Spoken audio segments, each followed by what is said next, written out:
Pretty obviously, this is our first event of 2013.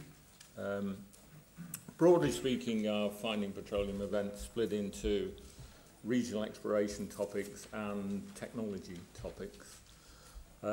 This one is in fact the first of 3 Africa-orientated forums that are going to take place in the first 3 or 4 months of this year. So we have one on North Africa early in February and then one on East Africa in April.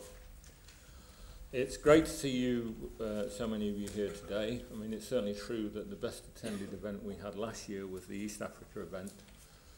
I dropped into an East Africa Petroleum Group event that was here 2 or 3 months ago, I think it was. And it's the first time I've seen 2 overspill rooms used. You can, in fact, use the video facility here to project into the room that's there by the cloakrooms and, if you need to, upstairs into the council chamber. Southern Africa and East Africa is a hot topic. Amazingly, in a way, because it's not so many years since explorers in general and some very specifically and clearly wrote off East Africa and Southern Africa as a exploration backwater that was never ever going to go anywhere, and just revisit that discussion in a minute. But things have changed quite a lot, and the region is now seen as providing a range of opportunities. We're not going to talk about it today, but obviously the company I'm part of, which is Tullow Oil, has a big business onshore in Uganda and Kenya. And then the whole offshore Tanzania and Mozambique story, and you can see emerging promise in South Africa and Namibia and so on. We're going to talk about a lot of that today. But I want to sort of leave in your minds the questions.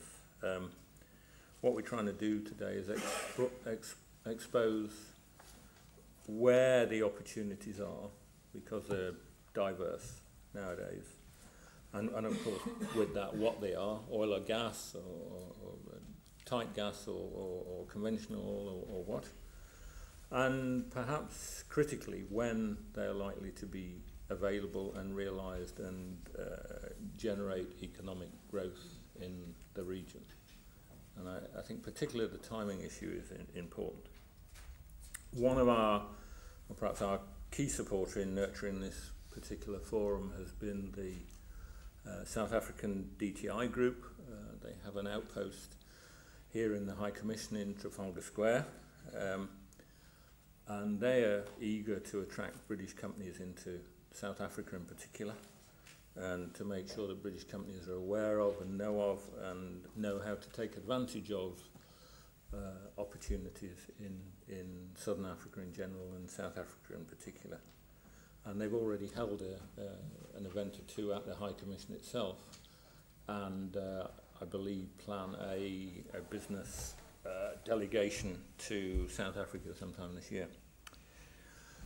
And finally, you'll see the other names up there, but we appreciate the support of our other sponsors, Bernstein, RPS Energy, Spectrum, the Dutch consultancy, and EPI. And you can read more about them on your programme, of course, and 3 of them have exhibits which are out there, some of which you may have already seen, RPS, Spectrum, and EPI.